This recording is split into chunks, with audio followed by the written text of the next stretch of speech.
ndikuona imba yawo ichitsemuka nepakati, but akatsanya kanamata haisi kuzopatsanurika.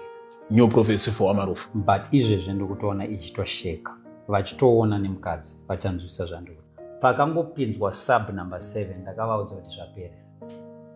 Ndakavaudza kuti pakupinda 2 maskosi zvaperera. Ichokwadi Mulungu. He was there. You can confirm. Of course. Africa is going to shock people in the next World Cup. But I come back to say, the accurate prophecy I gave has nothing to give me glory. It has everything to glorify the name of God. That you don't focus on me, to focus on Jesus. Prophet Makandiwa, even though I was not a prophet, he said, he started prophesying. Vari mudumbu ramewa ndopo wakatanga kuti ase Peter Prophet Secret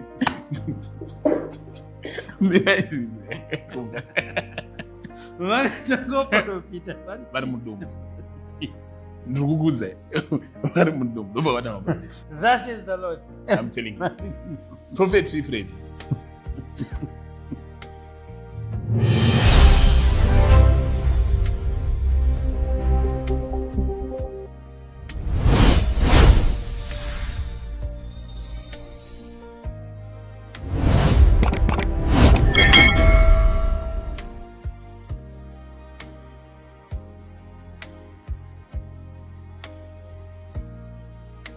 Hello and welcome back on your favorite YouTube channel, That Deep View Zimbabwe. Can I start with a subscriber? Please hit the subscribe button, like and share.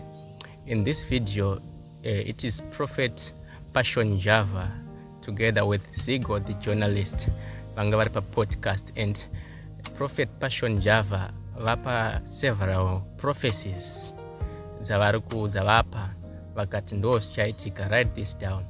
As you know, Prophet Passion Java na Evangelist Marufu vakambopanana zvikare maprophecy zvamunoziva kuti Evangelist Marufu havatende kumaprofita, havatende kuchiprofita. And then Prophet Passion Java vakapa a prophecy kuna Evangelist Marufu and vari kuclaima kuti zvakaitika. Whilst on the other hand, Prophet Evangelist Marufu up to date vari kuti no, hakuna zvinhu zvakadaro, zvinhu zvakaprofitwa na Passion Java azvisati zvaitika. Prophet Passion vari kuti vakapa chiprofita ichi kuratidza Marufu kuti chiprofita chichiripo. And on this day vapa zvekare chiprofita, a shocking prophecy kuna Evangelist Marufu. Vakati vaona Evangelist vapesana nemukadzi, vaseparata nemudzimai wavo, and he went on to give some predictions or some prophecies on a World Cup iri kutera. As you know, kuti vakaita accurately predict the recent World Cup final. Vapa zvekare chiprofita pa World Cup iri kutera, vakati Africa will shock people. Those were his exact words. And Africa ichaita zvichamiso ku World Cup. And zvekare vakomenta on the ma issues a Prophet Makandiwa. Prophet Makandiwa munoziva vakati vakatanga kuprofita vachiri mudumbu, uye vanoti ivo vasati vatozvarwa, vasati vaberekwa, vanga vakutoziva zuva ravaizoberekwa. So without wasting much of your time, let us listen to Prophet Java himself. Now I'm going to challenge you. Yes. Magapa a prophecy something like 5 months before the World Cup, if I'm not mistaken. 100%. Can you give us the results of the World Cup? Irikutseya. I already saw that. You already saw that? I already saw that. I already told people in my Telegram group who is going to win the next World Cup. Are you at liberty to tell us who is going to win the next World Cup? People join my group, I help them there. But in short, I would say Africa will shock people. Now, don't shock guys. You see the prophecy fulfilled. Africa is going to shock people in the next World Cup. But I come back to say, the accurate prophecy I gave has nothing to give me glory. It has everything to glorify the name of God. That you don't focus on me, to focus on Jesus. ndandina boss Keda na boss Tola na Lashaka ndichitoswabura squibidi swabura chikafu swabura vanhu ndione takakula in Holliton's voice but inzwa zvakazoitika pakangopinzwa sub number 7 ndakavaudza kuti zvapera ndakadza kuti pakupinda 2 mascos zvapera ichokwadi mulungu he was there you can confirm of course Bible or not, if a prophet says something and that thing does not come to pass, you shall not fear that prophet. Handizoziva tinopera chinzi fear that prophet, but inandodi utyiwa ndoda kuti vanhu vatye Mwari. Varikuedza kuti musamuone semuprofita achingomionewo semunhu asi muprofita. Well, prophecy in the realm of men inochinjika. Prophecy in the realm of God yachinjika. Hana Mwari handisi munhu ane chinji. But Mwari anoti Moses enda unouraya Isaac. Apa musoro pegomo, God says, do not kill your son Isaac. Why is it he's saying I'm God who don't change but he's changing? It's a prophecy in the realm of men. In the realm of men. Zigo ndaona waraiwa ne-age next year. Ukasarova age hazviitika. Ukanamatira kuti sanga ne-age hazviitika. Mambo anoprofitwa naMwari kunzi wakufa. Put your house in order. Ononamata. Akatarisa madziro. Mwari otona prophet muudze kuti ndakupa 15 more years Mwari ochinja. Prophecy is trick. Prophecy in the realm of God ndo yatakutaura kuti zvakasaitika musamutye munhu. Asi prophecy in the realm of men, number 1 yagari itoripo for a change. It has to be into that dimension. I was holding an interview with Prophet Gary King and he claimed that chiprofita chakatanga pakazoya prophet ubedi angel. Prophet ubedi angel is the godfather of the prophetic in Africa, not only in Zimbabwe. Gary King is my liquid. My liquid. I can't oppose it. But my direction in the prophetic is Baba go to vai prophet.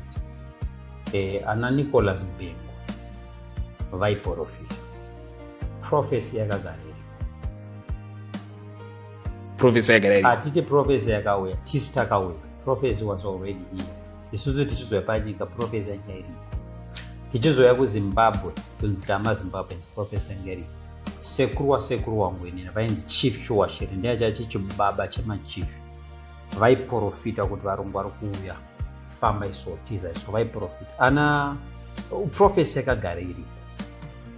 But I think my liquid zvaari kutaura apa ndezvekuti kune appetite, kune taste, kune style, kune life of the prophetic yanga isimo muZimbabwe.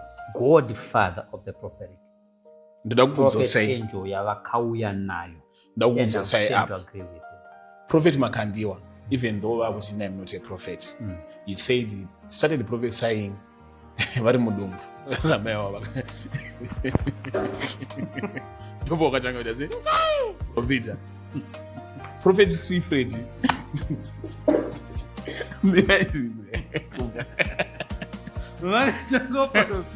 vari mudumbu ndiri kukuudza vari mudumbu ndopo wakatanga. Thus is the Lord. I'm telling you. Prophet Sifred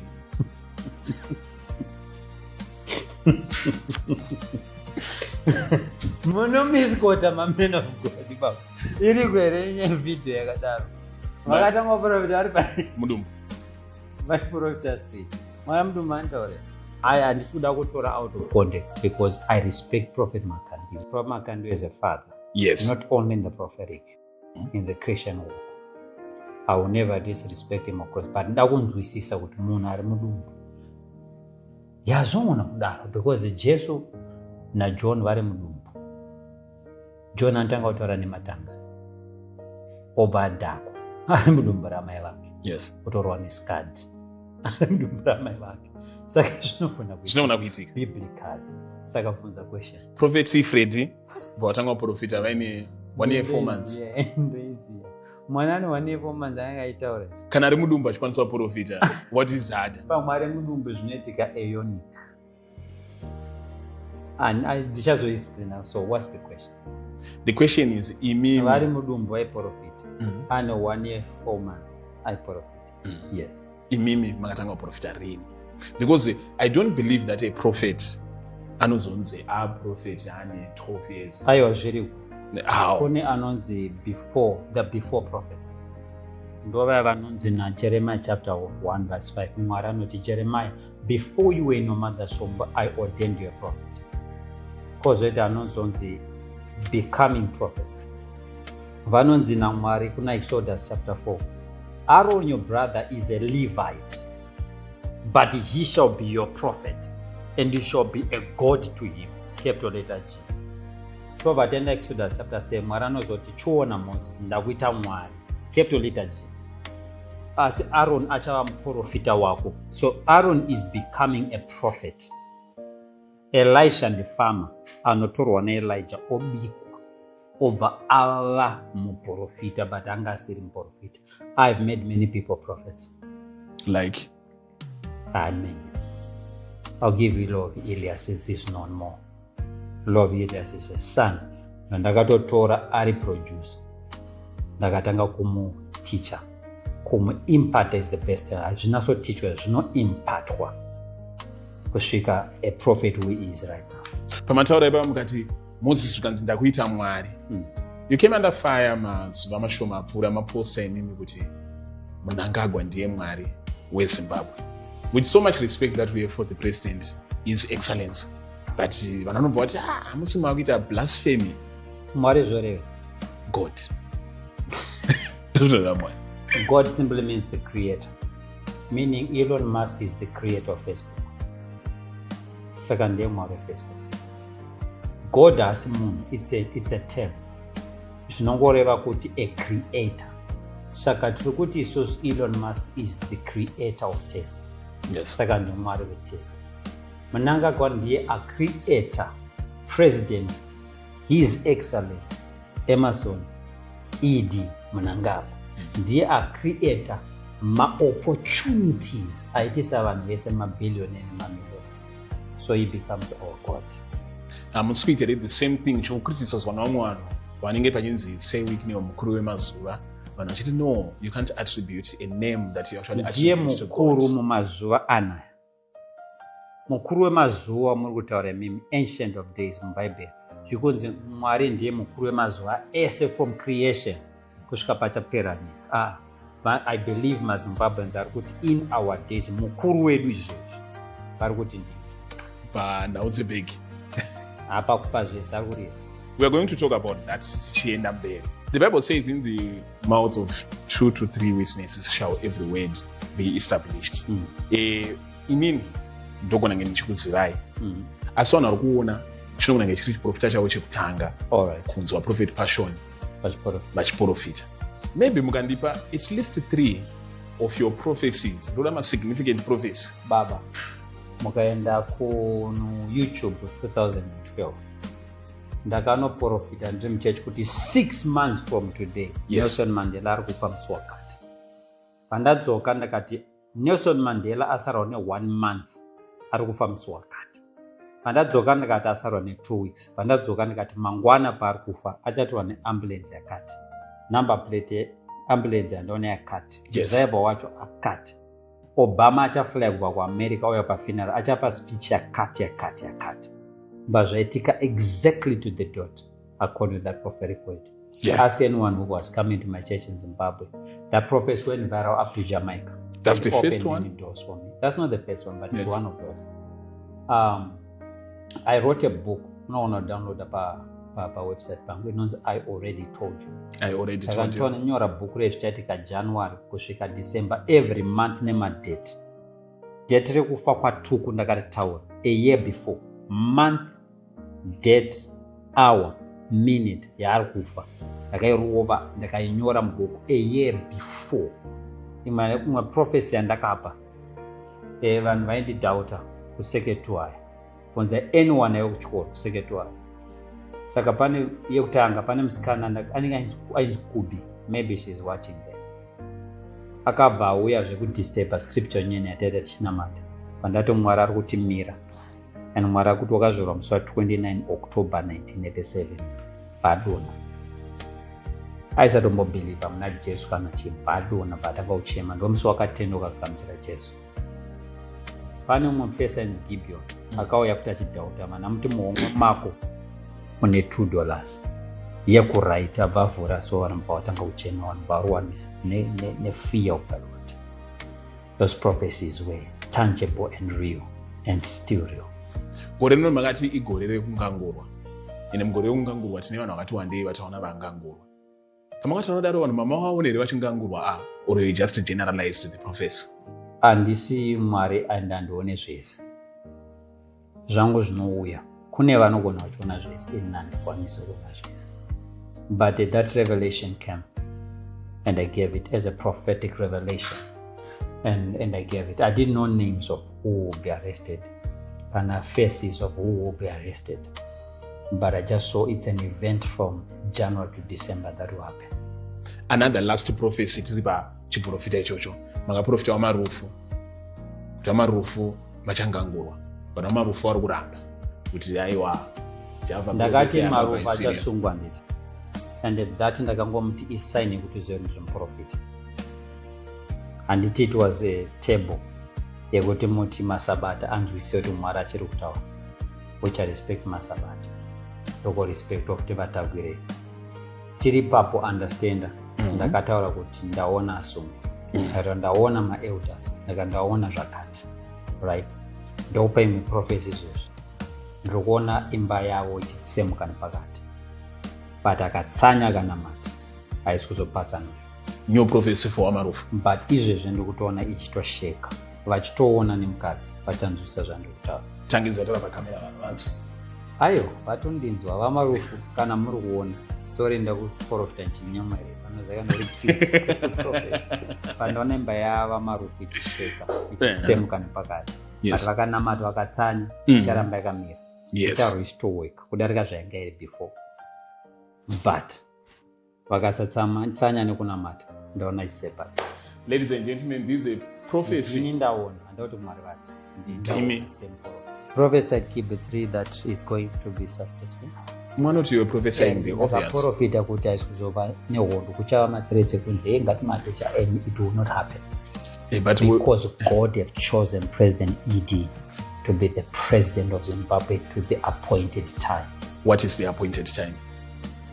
Yavachazova pachigaro. Bozi zvezvi vanhu vanenge vachifungira 2030. Ubva wanzwa hunga marumbanzi machima vamwe vachitaurawo zvavari kushuwira vamwe vachidii. Vamunangagwa vanofamba nebupiro reZANU-PF nemutemo weZimbabwe. Anything chiri kunze kwemutemo musavati ng'aung'au havawanikepo. He's a president with integrity, a man God chose from his own heart. God trusted him with our lives, with Zimbabwe as a whole. And I believe God placed him there for a reason. And vachatunga, vagotunga, vachitunga, vachingotunga.